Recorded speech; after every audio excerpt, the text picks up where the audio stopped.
let's open this session by hearing you read from your latest work, This Mournable Body, which was published last year, 2018. So I think you can just open with the passage.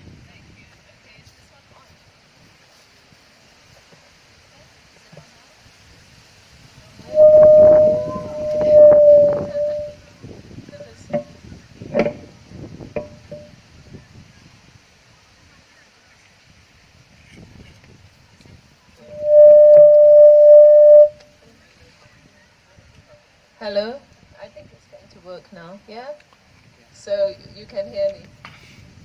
So good afternoon everyone, and thank you for being here, and thank you again to Feminart for this amazing festival. It's just such a beautiful thing to sit in this lovely garden, see all you beautiful people, and talk about literature, and our literature, which is about us. So that's really important, and thank you Asante for coming all the way again today. So I'm going to read from This Mournable Body, which is the last volume in a trilogy. The trilogy that began with Nervous Conditions and then continued with the Book of Not.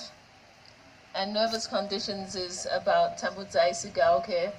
In Nervous Conditions, she's a young girl going to school, and it's basically about how a young rural girl grows up in what was Rhodesia at the time, before independence. And she goes from her rural home to her uncle's mission. Her uncle is the educated person in the family.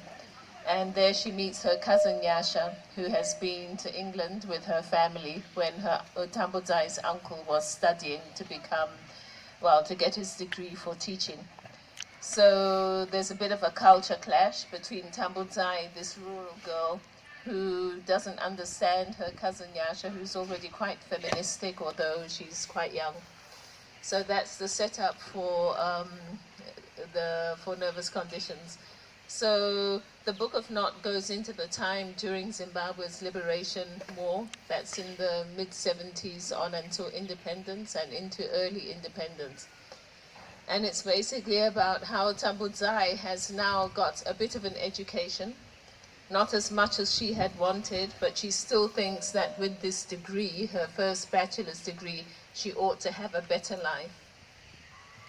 But as we know that in our post-independence countries, that promise of definitely having a better life because you have an education, especially a university education, is not true anymore, is it?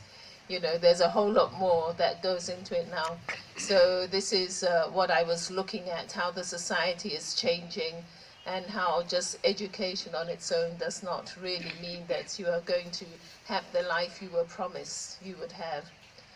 And so she ends up working in an advertising agency where the white men, sorry, white men present, the white men steal her copy. She writes it and they put her name on it and they get the big 3-4 figure salaries. So she has a moment of rebellion.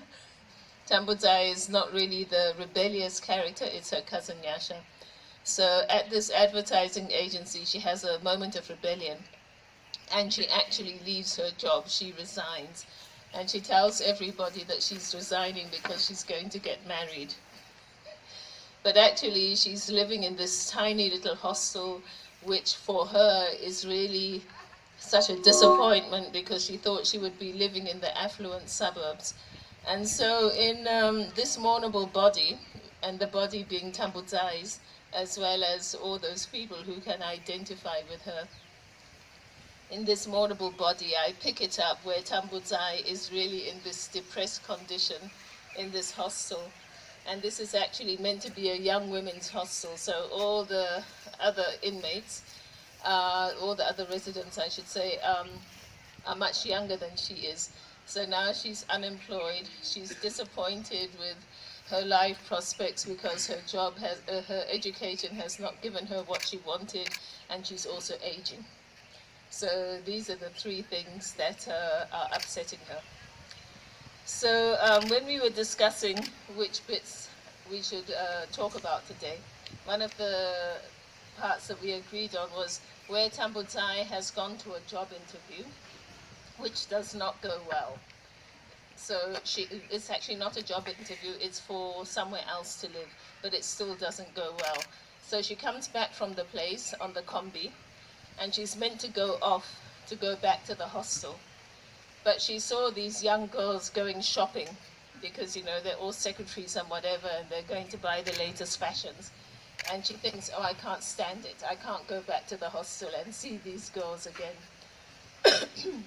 So she stays in the combi, and she gets to the marketplace. At the marketplace, she sees one of her hostel mates called Gertrude, who has come back from shopping. She's all dressed up, you know, mini skirt, you know, how we do. And she's got a bag of shopping with her, and she wants to get into a combi to go somewhere else. So this is what happens at the marketplace. Okay. The book is written in the second person, so I'll be saying you, and I don't mean you, but it's just the voice of the book. So Gertrude, Tambudzai's hostel mate, is trying to get into a combi, and she's got this little mini skirt and these heels on. This is what happens. She grasps the iron seat frame inside a combi to pull herself into the vehicle. Practiced, she swings her bags behind her buttocks to prevent unwanted sightings. When her grip slips, she clutches at the cheap material that covers the vehicle's seat. The upholstery rips, disgorging fountains of foam rubber as she teeters backward. Knees, knees, a hoarse voice yells at your hostel mate. Keep them closed. Laughter hoots. There's a little fish.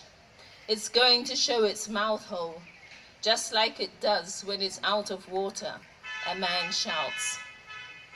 Gertrude pretends she isn't tugging her dress down as she lands back on the ground. But beneath the carrier bags, she's doing so for all she's worth. In her other hand is clutched, as though for safety, a fistful of cushion stuffing. The crowd ripples and fidgets, hums and buzzes with amusement. Energy swirls out from this mirth. It slides you from your seat to the ground and into the throng. The crowd guffaws. You do too. As you do, you grow and grow until you believe you are much bigger than yourself, and this is wonderful. The woman rubs her arms and slides her weight from one leg to the other in discomfort. Hey, you, driver, a man shouts. Use your eyes to find out what she's doing to your vehicle. The man wraps the windscreen and claps his hands to the sides of his head in exaggerated indignation. You laugh with everyone else at this performance. Just move, man, move. These ones are a problem, screams a young woman draped in red and green, the garb of the Passover apostolic sect. A problem, the young woman repeats, pushing past everyone to a combi. A problem, a problem. The crowd takes up the idea and spits it out from deep in the gut. It is like the relief of vomiting when what is pent up rushes out. The crowd pushes forward in its unexpected new freedom. Someone, open those thighs for her, a man says. Do it for her if she won't. The crowd picks up the new refrain. You fling it at Gertrude and out over the market. Open, open. An urchin grabs a mealie cob from the rubbish in the gutter. The cob curves through the air like a scythe. Satisfaction opens up in everyone's stomachs As the missile hurtles past Gertrude's head, taking strands of her 100% Brazilian hair weave with it. Thank you for that. Thank you for that powerful passage, reading that powerful passage. I think what strikes me in that passage is that it's something that I'm familiar with, and I'm sure the audience, especially women, are quite familiar with that situation. You go into the market, maybe you're wearing something tight, and you feel the crowd close in on you because there are, voices from different areas taunting you about your dressing, taunting you about your body, you're not supposed to dress this. But what's interesting about that passage is that even women are quite complicit with this patriarchy at work. And it's powerfully put.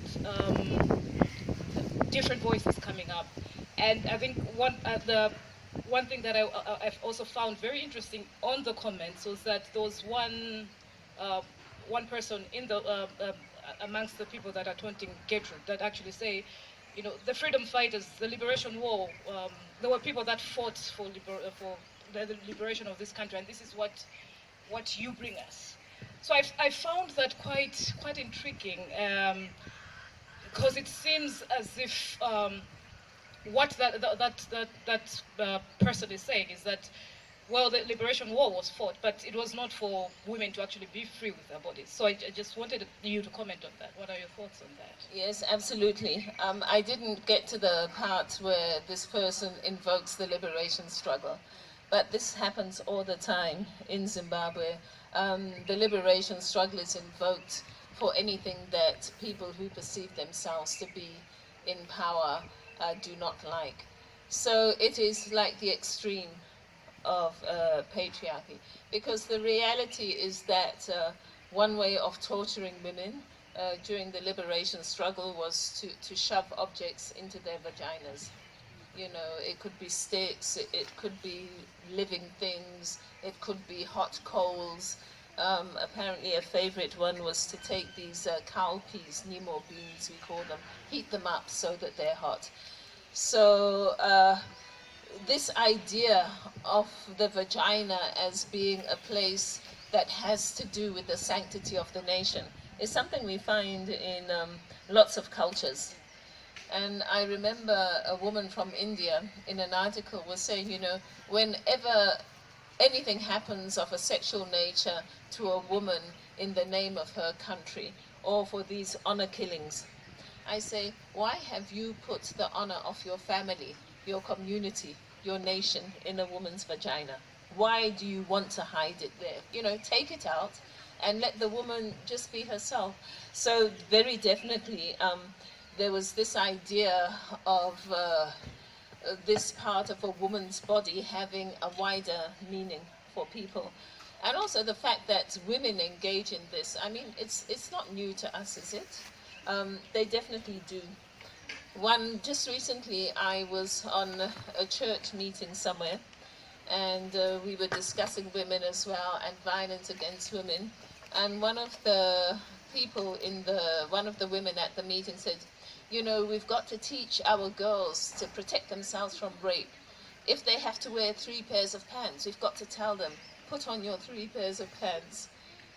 So women do internalize this patriarchy, and these are the patriarchal women that I often refer to, because patriarchy could not stand if women were not complicit. If women said, no, we're not putting up with this anymore, patriarchy would fall like tomorrow. And so there are very many levels where we see this oppression of women by other women. There was a time when I used to go to meetings where you would have women from the continent and women who were not from the continent, and we were trying to forge solidarity. It didn't often work, because there were so many divisions within the groups of women that to pretend that we could sit in this room and discuss our condition as equals was a lie. And yet it was difficult to actually address these differences between different groups of women. So what happens after that is that Tambudai is witnessing all this, and intrigued by her response, because I think she's in some kind of conflict. At the same time, she's enraged by what's happening. At the same time, she wants to separate herself from that, and or she picks a stone. I don't know if it's in her mind or if it's an actual stone that she picks. Oh, she picks a stone. She picks up the stone. Oh, okay. You know, the urchin begins by flinging something, and so she picks up a stone. You know, because that feeling of violence, that something is going to happen, and this is our prey, it's something that goes beyond reason. You know, so she just allows herself to be caught up in it. And, you know, I think this is something that happens to people all the time. You know, there's a group of men who indulge in something, and at the end of it, I'm sure not all of them feel happy, but they just got swept away at the time. So this is something that happens, and I think we need to face up to how deeply invested in patriarchy some women are, and also the reasons for this investment. You know, this is why I took time to point out all Tambutai's frustrations and her disappointments. So now she feels like this, and she sees someone who is being made the victim. If she victimizes this person also, she is pouring her victimhood into this person. So it's like a kind of warped self-defense, yeah, that goes on. So she actually did pick up that stone. And if you are asking, did she throw it? Shall I tell them?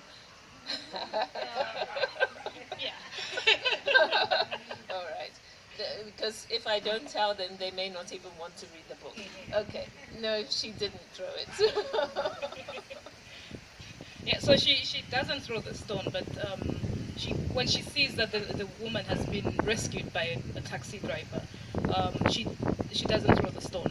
But on the same kind of reaction, I think, happens when her housemate, Mako, is it Mako? That the one that's sexually assaulted by Shine. Oh, Mako, yes. Uh-huh. I tend to relate the reaction, the same reaction that she first had when she sees Gertrude being assaulted like that, and her is it indecision? I think I see the same reaction when she hears that this housemate has been assaulted by the housemate, and she sympathizes, but at the same time she still wants to separate herself from, yeah. The basis in my life for a lot of those scenes was when I was in Berlin quite a while ago, and I was studying at the time. I was studying film, and this was in the early 90s, and that was the time when there was a resurgence of neo-Nazism in the West, and particularly in Berlin after the reunification. And what I noticed is that I did it, and I could see other people of color doing it too. You get into a carriage in the underground, and you look around, and you see where the other black person is sitting, and you don't sit there. Because if we sit together, we are more obvious. You know, we are something bigger, inviting attack. So you want to dissociate yourself from the thing that is like you, that is in this position of danger. And you're thinking, well, if anything does happen, maybe it will go over there and not come to me. So this is something that happens to people who are in vulnerable positions. This is why solidarity amongst people who are in vulnerable positions is so difficult, because everything we do is fueled by fear, and you don't want to go into the fear of another person when you are carrying your own. So this was something that I was exploring, and I was also exploring it from the point of view of how women victimize other women also. The title of this book is This Mourn About Body, and in the acknowledgements you do mention that it's something that was inspired by Tejuko's 2015 essay Unmournable Bodies. Can you say something about that? Yeah. When did we have Charlie Hebdo assassinations in Paris. Was it the same year, or was it? Does anyone remember? Charlie Hebdo, James, do you remember when those assassinations were? Sorry? It was 2 years ago. So this is very interesting because thank you, Maria. We had Garissa in 2015, where students were massacred in a university in Kenya, and it hardly caused a ripple. And that is when Teju Cole wrote about the fact that when black bodies die, no one cares. You know, even if it's in the States, it's just, oh look, you know, black on black violence again. But when white bodies die, you know, there is such an outcry. How could this happen? This is such a tragedy. We see it with Nigeria also, excuse me, where we have many instances of people being killed. And Teju Cole asked the question, which body is mournable? In other words, what does it take to make a human being mournable?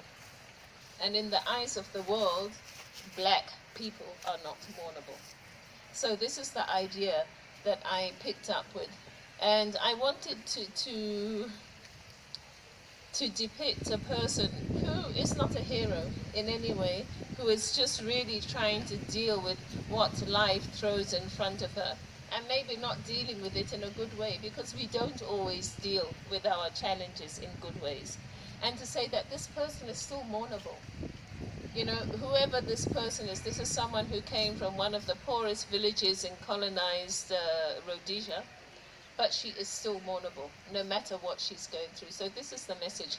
And the interesting thing now with Charlie Hebdo is that when that happened, one British newspaper also spoke about Garissa and actually posted a link about Garissa. So this is 2 years later.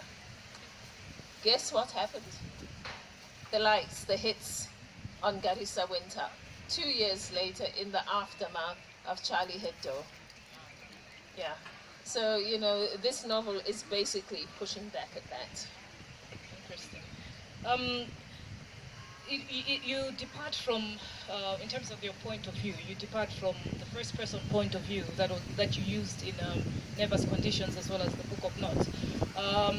So I'm just curious to hear why did you choose this the second person point of view, and did you have any challenges in sustaining that, sustaining the you all throughout the novel? Was it challenging or was it easy?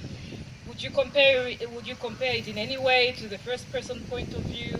Yeah, so just wanted to comment on that. Okay, yeah, you know, when I write, and I guess when all writers write, there are little tricks, if you like, bits of mental sleight of hand that they use to make it interesting. So that first person in Nervous Conditions was very interesting for me because it was narrating a child's point of view, but from a mature, as a mature woman looking back. And so that allowed me to play a lot with, oh, would a child really be this aware of what's going on around her? And it made for a very interesting, excuse me, precocious character. So that was fine. And that was sustainable to some extent in the Book of not exactly as well because she's older, so the gap has shrunk, so it's not so interesting anymore. But when I came to writing this mournable body, dealing with this really awful subject matter, you know, because I wrote it at this time in Zimbabwe's history where things were going downhill. And we were having to deal with the kinds of brutality and things that we had not wanted to deal with when we were still celebrating our liberation struggle, yeah? And so I realized that to tell the kind of truth that I wanted to tell about these mournable bodies, I would have to really delve into some of the uglinesses, like this one, which is really quite early in the book. It's around page 20, around there, and already that's where we are. So, and it gets worse. So I actually couldn't write it in the first person. It didn't work for me to write it in the first person. And so then I thought to myself, well, if I'm having such trouble writing it in the first person, how about the reader? Is the reader going to want to read it in that form of address? So then I started on the second person, and it was such a liberation. You know, it's like, you know, when something really terrible has happened, and you tell somebody, and you can sometimes say, and then you go and do this, and then you go and do that, but you're talking about yourself. So it's something that we do normally when we want to get a little bit of distance. So that's what I used, and it worked very well. It was a liberation, actually.